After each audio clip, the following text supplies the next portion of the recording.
Invitée de l'émission 1 heure avec de Bernard Montiel, la comédienne Alice Taglioni est revenue sans langue de bois sur cette période de sa vie qu'elle n'a pas franchement appréciée. Alice Taglioni, qui sera prochainement à l'affiche du film Nice Girls sur Netflix, a sorti son premier roman Un papa vivant, dans lequel elle raconte l'histoire d'une jeune femme qui élève seule son bébé de 8 mois après la mort brutale de son compagnon. Une histoire qui n'est pas sans rappeler son propre vécu. Rappelez-vous, la comédienne avait perdu son compagnon Jocelyn Quivrin dans un terrible accident de voiture quelques mois après la naissance de leur fils, Charlie.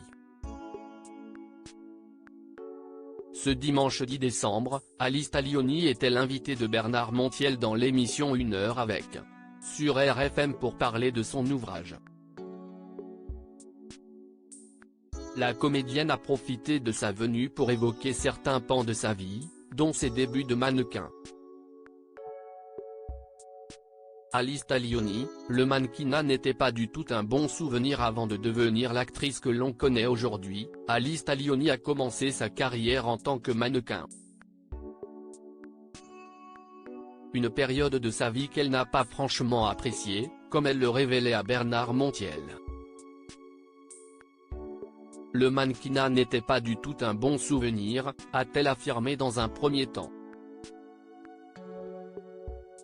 Mais on va dire que c'est grâce à ça que je me suis dirigée vers le métier d'actrice, parce que je me disais, moi, j'ai envie de parler, de bouger, alors qu'on me demandait de rester statique, de faire des têtes. Mais j'avais juste envie de jouer, a-t-elle poursuivi. L'actrice a enchaîné les rôles sur le petit écran avant d'être propulsée sur le devant de la scène grâce à la comédie Mensonge et Trahison et plus si Affinité, de Laurent Tirard. Alice Taglioni mal dans sa peau durant son adolescence. C'est au cours de ce même entretien qu'Alice Taglioni a révélé s'être sentie mal dans sa peau durant son adolescence. C'était malheureusement le cas de pas mal d'ados. Je ne sais pas si cela va aller en s'arrangeant. Parce que malheureusement, on vit dans un monde où l'image est reine, et les dictates. Même si on veut nous faire croire que maintenant c'est body positive, et tout ça, a confié la compagne de Laurent Delahousse. La perfection qu'il faut atteindre, et moi, j'étais là-dedans. Je fais un M80, je suis très féminine, et tout ça je le rejetais un peu.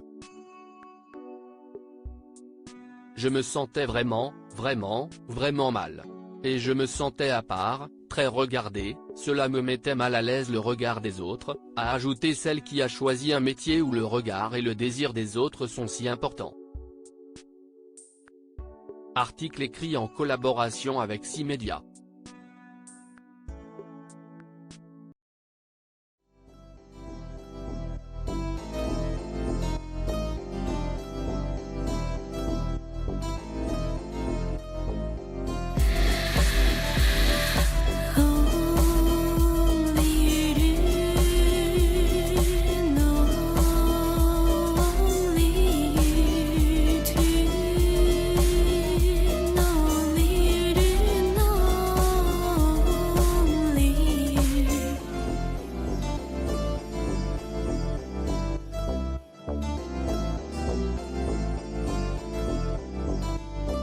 To